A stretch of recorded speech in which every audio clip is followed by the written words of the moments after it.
I am hearing some glued sounds like alt, ost, alt, ent, ilt, ing, ank, ang. Why these are called glued sounds? Because while syllabification, we cannot divide these sounds.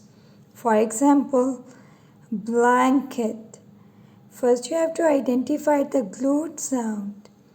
You cannot divide this glued sound. So, what will be the syllables in this word blanket? Blank, it, blanket. 2 syllables, and every syllables have a vowel sound, a and e. Subscribe to learn more and follow me on Facebook and Insta.